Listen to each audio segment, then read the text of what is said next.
Madame le député, chers collègues, il vous souviendra qu'à la plénière du jeudi 8 décembre 2022, le gouverneur de la ville invitait à répondre aux différentes préoccupations des honorables députés soulevés à l'issue de sa présentation de l'économie générale du projet des lignes de finances portant budget de la ville de Kinshasa pour l'exercice 2023, a sollicité et obtenu de la plénière un délai de 48 heures pour préparer ces éléments de réponse.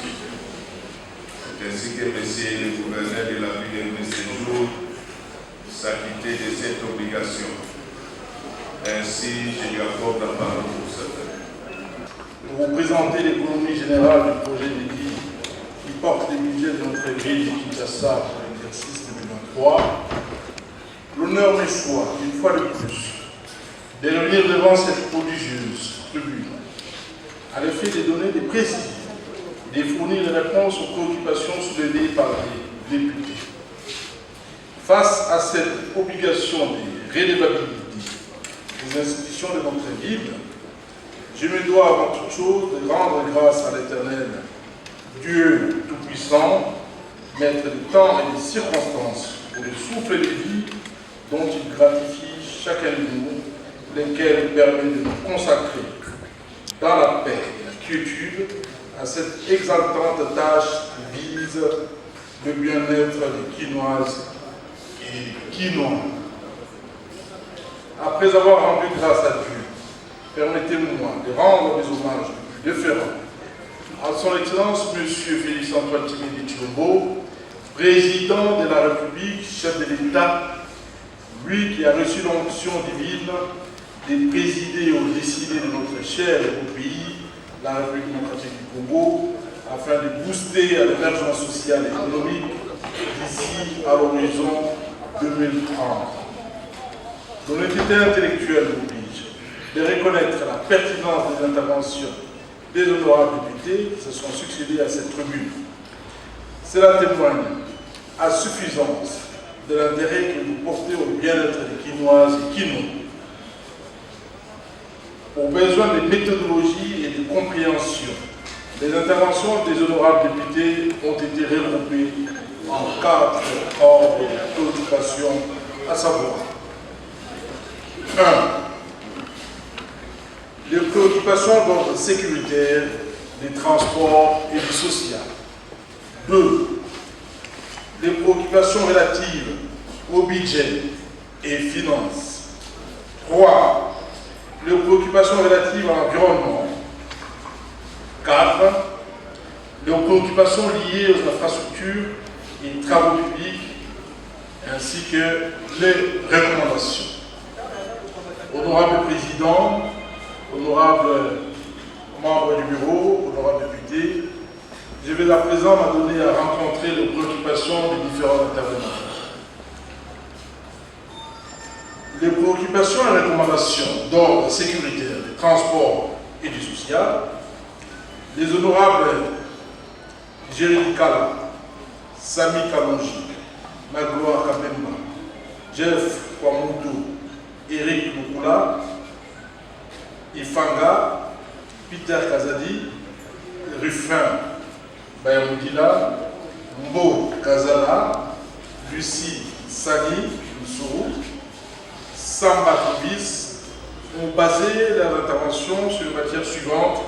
Il s'agit de 1.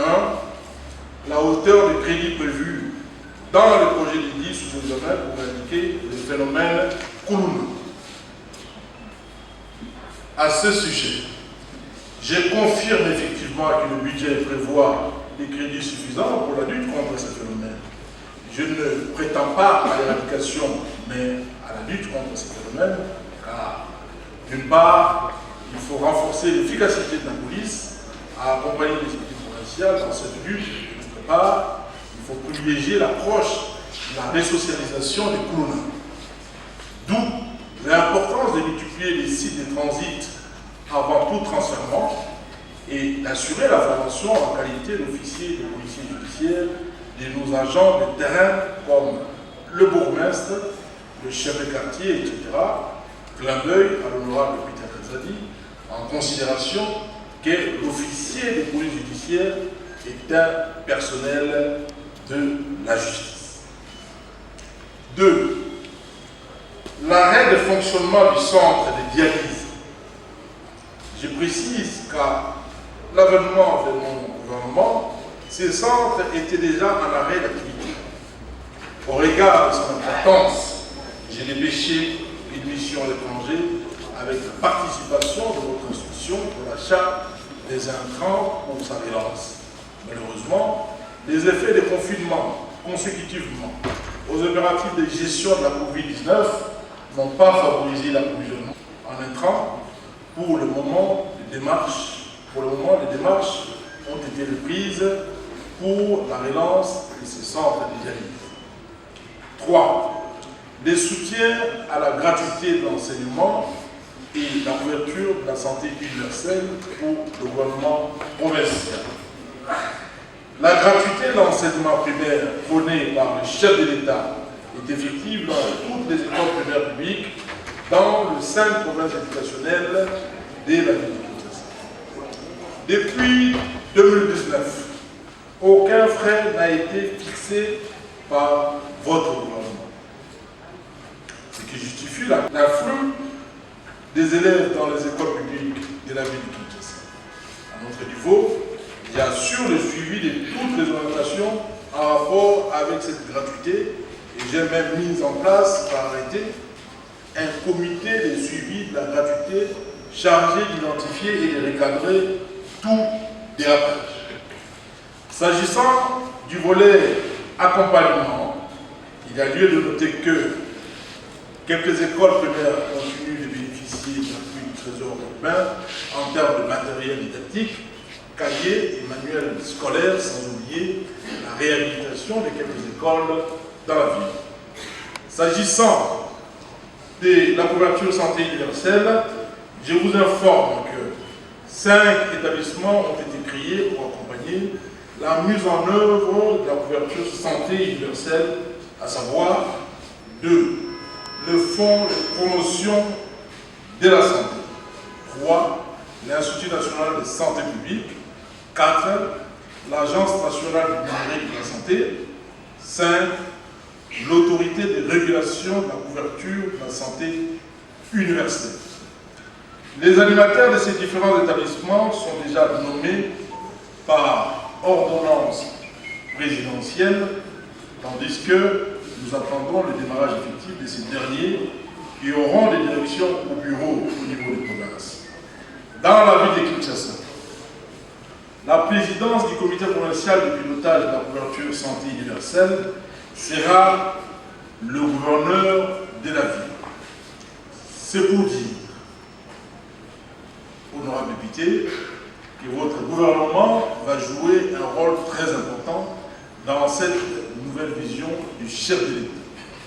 Aussi, la ville de Kinshasa, ville pilote dans la gratuité de la maternité, je vous informe, cher honorable député, que 9 zones de santé dans la ville de Kinshasa pratiquent déjà la gratuité de la maternité et les efforts sont en train d'être faits pour l'étendre à toutes les zones de santé. Du projet train urbain dénommé Métro Kin. Je suis conscient de l'importance de ces projets dans la régulation de la mobilité dans la ville. J'aimerais ici affirmer aussi, aux honorables députés, que c'est un projet qui a été initié par la ville de Kinshasa. J'y travaille de toutes mes forces. Je vous informe qu'à ce stade, le financement de ce projet est bouclé. La BCECO est à pied d'œuvre à ce sujet que les pré-travaux ont commencé, notamment les déplacements des câbles par la SNEL, du pipeline par la Sepongo, du tuyau par la Régie des eaux, RTL, Raganet, etc., ainsi que les fibres optiques, les études et l'impact environnemental sont terminés et je prendrai l'arrêté de suivi d'indemnisation et que la construction de la gare de Massina pourra être achevée entre avril et mai 2023. 5. Sur les tarifs de transport en commun de personnes. À ce sujet, la commission tarifaire de la ville de Kinshasa vient de soumettre à ma signature un projet d'arrêté portant révision des tarifs qui va entrer en vigueur incessamment. Les préoccupations relatives au budget et aux finances.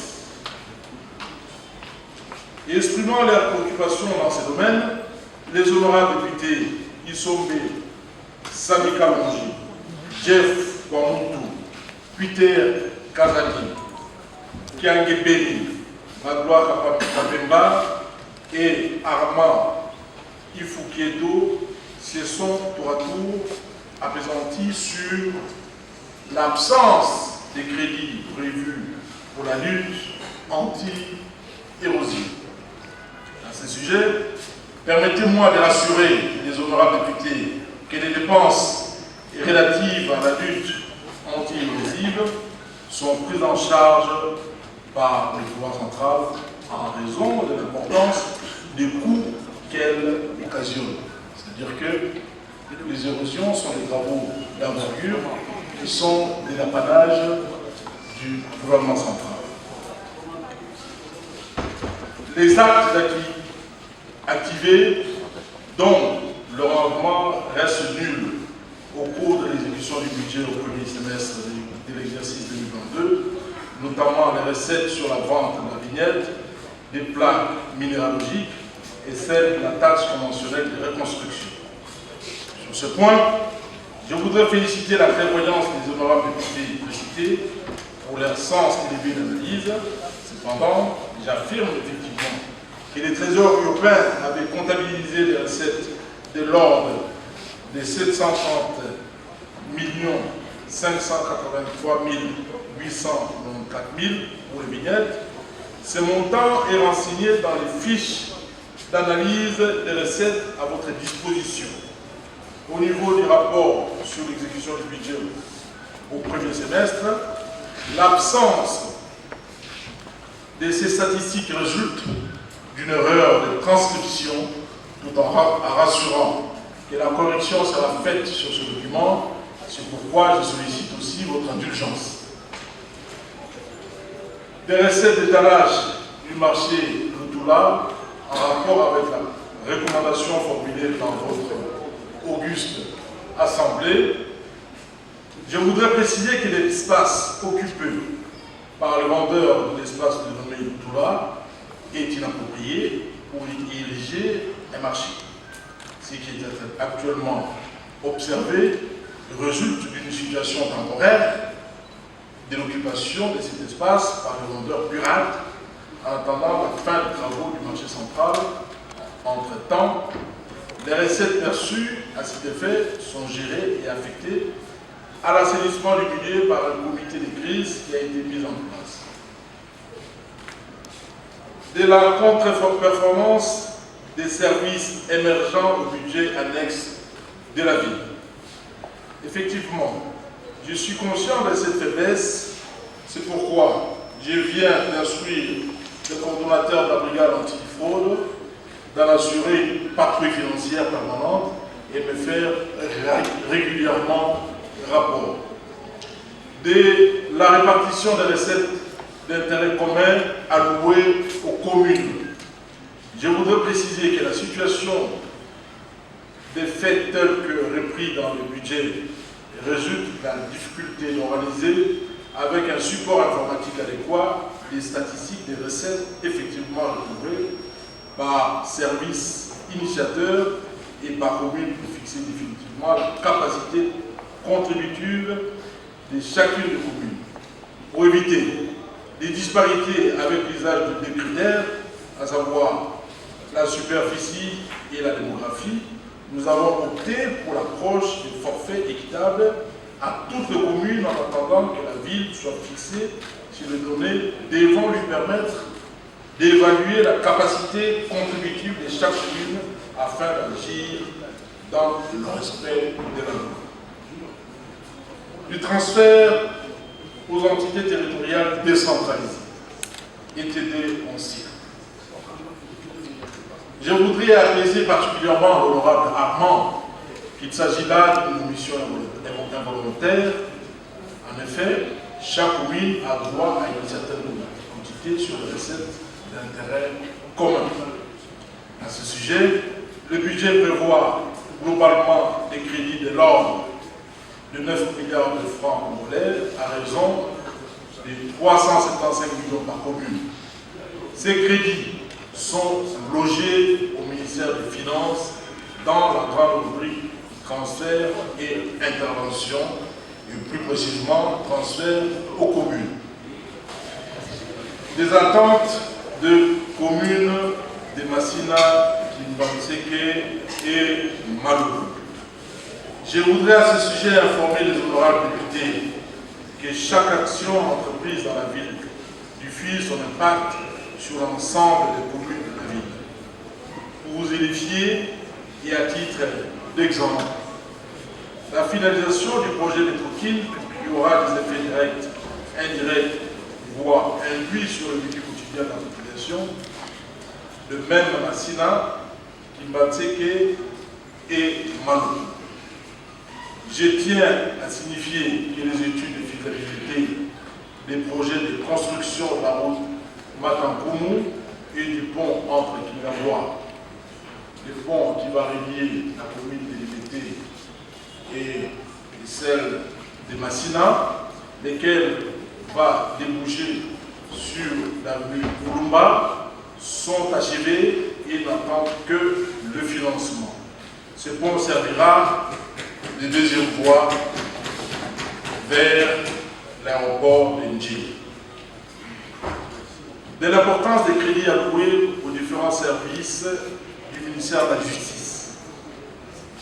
Je voudrais préciser que dans la ville de Kinshasa, il existe une vision urbaine de la justice. À ce titre, les crédits prévus dans le budget répondent aux problèmes relatifs à la gouvernance administrative et judiciaire. Ces crédits du reste raisonnable servira par exemple à la formation des OPJ et huissiers fiscaux au sein des différents services urbains. Par ailleurs, il est important de noter que les maisons carcérales ont largement dépassé leur capacité d'accueil. De la baisse des recettes des plaques minéralogiques d'une année à une autre. Je voudrais ici préciser que la périodicité des ventes des plaques n'est pas annuelle. À cet égard, il est normal qu'au cours de la première année de la vente des plaques de moto, que les produits de vente soient importants. Tandis que, pour les années suivantes, la vente de plaques reste fonction de nouvelles acquisitions de motos, raison pour laquelle il s'observe une variation des recettes d'une année par rapport à une autre année.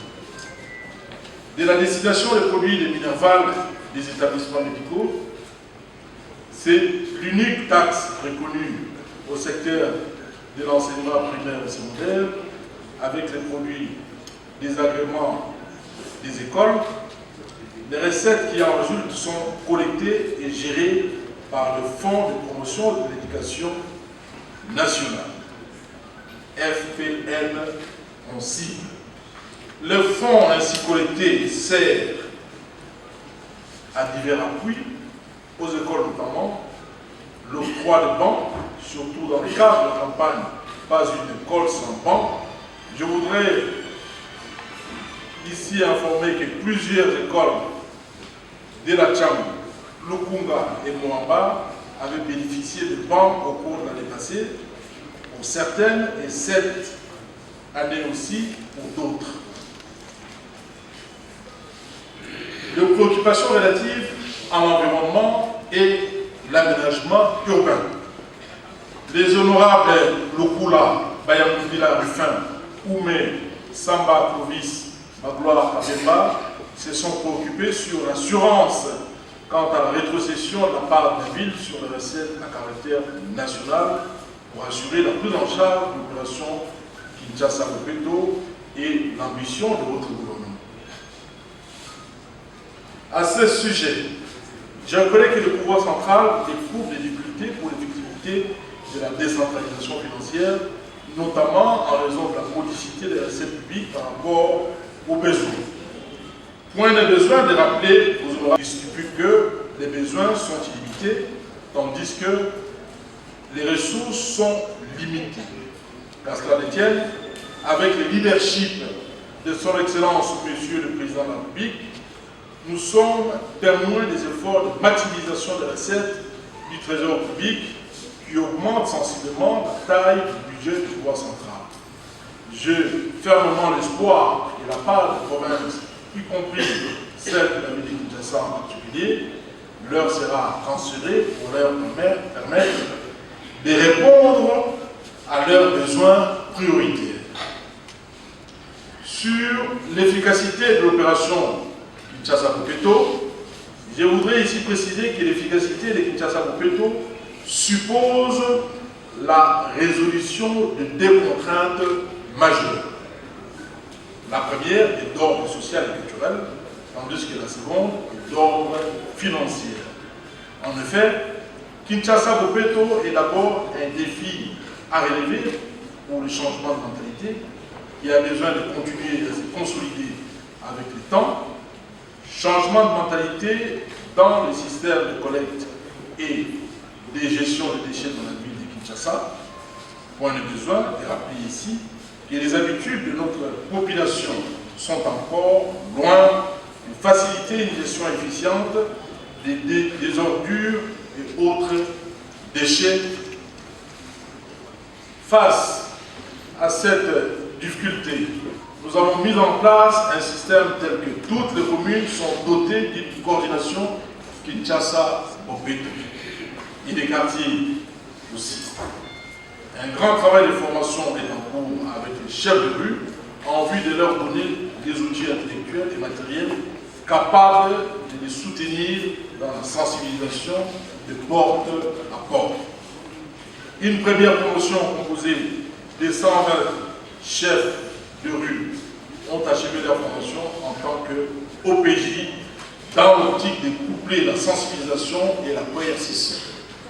Je reviens sur ces grands défis de changement de mentalité, saisissant l'occasion de ma présence à cet hémicycle pour exhorter la population guinoise à travers ses dignes représentants.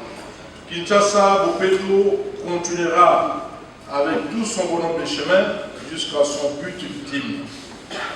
La propriété de notre être, de notre avoir, ainsi que de notre environnement. Au-delà de cette approche comportementale, il faut organiser un système intégré de gestion capable de récupérer les déchets de leur lieu de production vers le lieu de stockage en vue de leur traitement.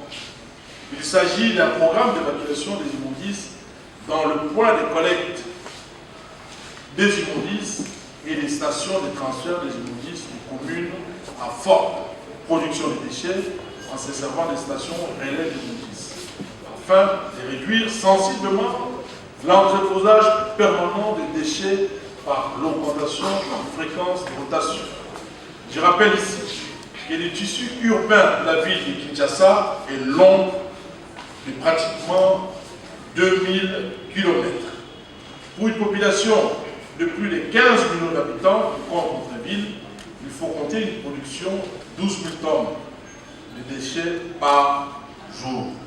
Il faudra acheminer vers les décharges primaires, puis les transporter vers la décharge finale. Comme vous pouvez vous en rendre compte, ces systèmes exigent d'importants moyens financiers en termes de moyens de transport, carburant et autres intrants et de rémunération.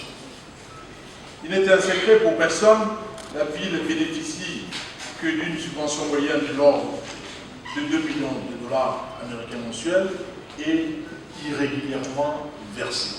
À ce jour, nous cumulons un retard de plus de 6 mois d'arrivée.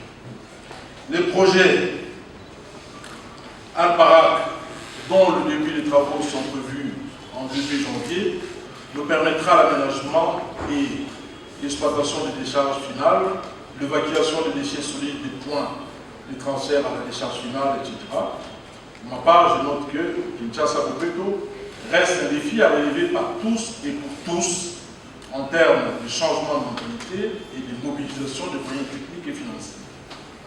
J'ai posé les fondements comme un sage architecte pour que les autres, après, nous bâtissent, ainsi de suite, et nous y parviendrons à relever ces défis, j'en suis convaincu.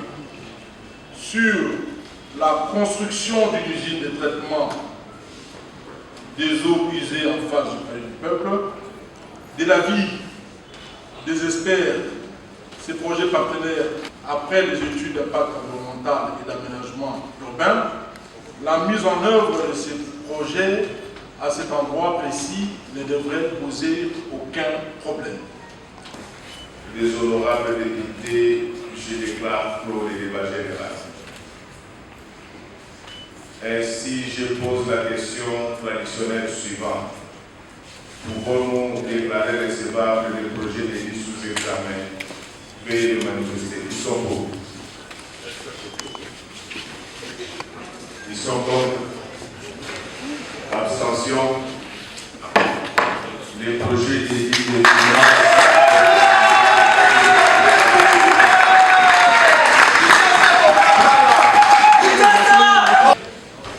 Les projets d'éthique et finances au cabinet de la ville de Kinshasa pour l'exercice 2023 est déclaré recevable par l'Assemblée plénière.